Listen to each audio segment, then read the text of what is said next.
किसी भी बड़े सिस्टम को बनाते वक्त एक सवाल हमेशा खड़ा होता है। सबसे जरूरी रिसोर्स यानी कि डेटाबेस, उसे क्रैश होने से कैसे बचाया जाए। आज इसी की एक सबसे कारगर तकनीक डेटाबेस कनेक्शन पूलिंग को समझने की कोशिश करते हैं। ये सिस्टम डिजाइन का एक क्लासिक सवाल है और इसका जवाब असल में किसी भी एप्लीकेशन का भविष्य तय कर सकता है। कैसे 10,000 कॉन्करेंट रिक्वेस्ट्स को हैंडल किया जाए, वो भी बिना डेटाबेस को नीचे लाए। क्योंकि अगर सही स्ट्रैटेजी ना हो तो सिस्टम अचानक काम करना बंद कर सकता है और स्क्रीन पर बस ये एरर दिखता है। ये एक बहुत ही आम समस्या है जो साफ साफ ये बताती है कि डेटाबेस अब और कनेक्शंस का बोझ नहीं सह पा रहा है। तो चलिए इस स्केलिंग की सबसे बड़ी रुकावट को समझते हैं। आखिर ये समस्या होती ही क्यों है? जो ट्रेडिशनल मॉडल है उसमें होता यह है कि हर एक रिक्वेस्ट के लिए एक नया डेटाबेस कनेक्शन बनता है, क्वेरी चलती है और फिर कनेक्शन खत्म हो जाता है। अब सोचिए, जब हजारों रिक्वेस्ट एक साथ आती हैं तो नतीजा बहुत बुरा होता है। कनेक्शन थ्रॉटलिंग होने लगती है, सर्वर के रिसोर्स खत्म हो जाते हैं और लेटेंसी वो तो आसमान छूने लगती है। पूरा का पूरा सिस्टम धीमा पड़ जाता है। अब जो बात वाकई में दिलचस्प है वो ये है कि आखिर सिर्फ एक नया कनेक्शन बनाना इतना महंगा क्यों पड़ता है। देखिए, एक सिंगल कनेक्शन बनाने में कई सारे महंगे स्टेप्स शामिल होते हैं। सबसे पहले तो क्लाइंट और सर्वर के बीच एक टीसीपी हैंडशेक होता है। फिर सिक्योरिटी के लिए एक टीएलएस नेगोशिएशन होता है। इसके बाद डेटाबेस यूजर को ऑथेंटिकेट करता है और आखिर में क्वेरी चलाने के लिए एक पूरा का पूरा सेशन तैयार किया जाता है। इस पूरी प्रक्रिया में 20 से 200 मिलीसेकेंड या उससे भी कहीं ज्यादा लग सकते हैं। अब बस सोचकर देखिए कि हर एक रिक्वेस्ट पर इतना कीमती समय बर्बाद हो रहा है। छोटे छोटे रिक्वेस्ट पर भी ये जो ओवरहेड है ये परफॉर्मेंस को पूरी तरह से खत्म कर देता है। तो ठीक है, प्रॉब्लम तो समझ आ गई। अब बात करते हैं इसके सबसे असरदार समाधान की, कनेक्शन पूलिंग। कनेक्शन पूल असल में पहले से बने हुए दोबारा इस्तेमाल किए जा सकने वाले डेटाबेस कनेक्शंस का एक कैश है। होता यह है कि एप्लीकेशन जरूरत पड़ने पर इस पूल से एक कनेक्शन उधार लेता है, अपना काम करता है और फिर उसे वापस पूल में लौटा देता है। ये जो बदलाव है ना, ये बहुत बड़ा है। पूलिंग के बिना लाइफ साइकिल थी क्रिएट, यूज, डिस्ट्रॉय, मतलब बनाओ, इस्तेमाल करो और खत्म कर दो। लेकिन पूलिंग के साथ ये बन जाती है बोरो, यूज, रिटर्न, यानी उधार लो, इस्तेमाल करो और वापस कर दो। ये देखने में एक छोटा सा बदलाव लगता है, लेकिन इसकी वजह से एफिशिएंसी में जबरदस्त सुधार आता है। और इसका नतीजा, फायदे बिल्कुल सीधे और साफ हैं। लेटेंसी कम हो जाती है। क्यों? क्योंकि कनेक्शन बनाने का वो महंगा काम अब करना ही नहीं पड़ता। स्केलेबिलिटी बेहतर हो जाती है क्योंकि अब सिस्टम ज्यादा रिक्वेस्ट्स हैंडल कर सकता है।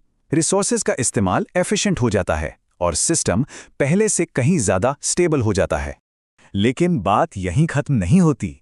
सिर्फ कनेक्शन पूल का इस्तेमाल कर लेना ही काफी नहीं है। असली कला तो इसे सही ढंग से कॉन्फ़िगर करने में है और यहीं पर एक सही बैलेंस बनाना बहुत जरूरी हो जाता है। सबसे बड़ी चुनौती है पूल का सही साइज तय करना। देखिए, अगर पूल का साइज छोटा है तो डेटाबेस पर रिसोर्स का लोड कम होगा, लेकिन रिक्वेस्ट्स को कनेक्शन के लिए शायद ज्यादा इंतजार करना पड़े। दूसरी तरफ अगर पूल का साइज बड़ा है तो इंतजार का समय तो कम होगा, लेकिन डेटाबेस पर रिसोर्स का इस्तेमाल काफी बढ़ जाएगा। ये एक क्लासिक ट्रेड ऑफ है। और इसी ट्रेड ऑफ को मैनेज करने के लिए कुछ जरूरी पैरामीटर्स काम आते हैं। पहला है मैक्स साइज। ये तय करता है कि पूल में ज्यादा से ज्यादा कितने एक्टिव कनेक्शंस हो सकते हैं। ये एक तरह से डेटाबेस के लिए एक सेफ्टी गार्ड की तरह काम करता है ताकि उस पर जरूरत से ज्यादा बोझ ना पड़े। दूसरा पैरामीटर है मिन साइज, या जिसे मिनिमम आइडल भी कहते हैं। इसका काम है पूल में हमेशा कुछ कनेक्शंस को खाली और तैयार रखना। इससे फायदा यह होता है कि जब अचानक ट्रैफिक बढ़ता है तो सिस्टम को कनेक्शन के लिए इंतजार नहीं करना पड़ता, वो पहले से तैयार रहते हैं। और फिर आता है आइडल टाइम आउट। इसे एक तरह का हाउसकीपिंग रूल समझ सकते हैं। ये तय करता है कि कोई खाली पड़ा कनेक्शन कितनी देर तक पूल में रहेगा, जिसके बाद उसे बंद कर दिया जाएगा। इससे होता यह है कि जो पुराने इस्तेमाल ना हो रहे कनेक्शंस हैं उन्हें हटाकर रिसोर्सेज को फ्री किया जाता है। तो सबसे जरूरी बात यह है कि ट्यूनिंग कोई एक बार का काम नहीं है, बल्कि ये एक लगातार चलने वाली प्रोसेस है। इसमें सिस्टम की मॉनिटरिंग करना, लोड टेस्टिंग करना और फिर जो रिजल्ट्स आते हैं उनके आधार पर इन पैरामीटर्स को एडजस्ट करना शामिल है। ऐसा कोई एक मैजिक नंबर नहीं होता जो हर सिस्टम के लिए काम कर जाए। चलिए अब इस कॉन्सेप्ट को एक कदम और आगे ले जाते हैं। देखते हैं कि ये मॉडर्न क्लाउड नेटिव आर्किटेक्चर में कैसे फिट बैठता है। यहाँ पर प्रोटोकॉल का बहुत बड़ा रोल होता है। पोस्टग्रेस जैसे जो ट्रेडिशनल एसक्यूएल डेटाबेसेस हैं वो स्टेटफुल होते हैं। इसका मतलब है कि वो हर कनेक्शन का स्टेट या जानकारी याद रखते हैं। इसीलिए कनेक्शन को दोबारा बनाना महंगा पड़ता है और पूलिंग यहाँ बहुत ज़्यादा ज़रूरी हो जाती है। दूसरी तरफ कई नो एसक्यूएल डेटाबेस स्टेटलेस होते हैं, जहाँ हर रिक्वेस्ट अपने आप में पूरी और स्वतंत्र होती है। ऐसे में पूलिंग फायदेमंद तो है, पर शायद उतनी क्रिटिकल नहीं। और ये भी देखना दिलचस्प है कि अलग-अलग क्लाउड प्लेटफॉर्म पर पूलिंग का बिहेवियर कैसे बदलता है। जैसे कि वर्चुअल मशीनों में हर एप्लीकेशन इंस्टेंस अपना खुद का पूल मैनेज करता है। कंटेनर्स में पूल तब तक रहता है जब तक कंटेनर चल रहा है। लेकिन असली चुनौती आती है सर्वरलेस में, जैसे लैम्डा फंक्शंस। यहाँ हर एक इन्वोकेशन एक नया कनेक्शन बना सकता है, जिससे कनेक्शन स्टॉर्म का एक रियल खतरा पैदा हो जाता है। तो इस सर्वरलेस चुनौती का समाधान क्या है? इसका जवाब है एक्सटर्नल पूलर्स, जैसे कि Amazon RDS प्रॉक्सी। ये सर्विसेज एप्लीकेशन के बाहर कनेक्शन को मैनेज करती हैं और फिर उन्हें कई सारे सर्वरलेस फंक्शंस के बीच एफिशिएंटली बांट देती हैं। इससे कनेक्शन स्टॉर्म का खतरा टल जाता है। तो आखिर में ये समझना बहुत ज़रूरी है कि कनेक्शन पूलिंग सिर्फ एक सेटिंग नहीं है, ये एक फंडामेंटल स्ट्रैटेजी है सीमित रिसोर्सेज को मैनेज करने की।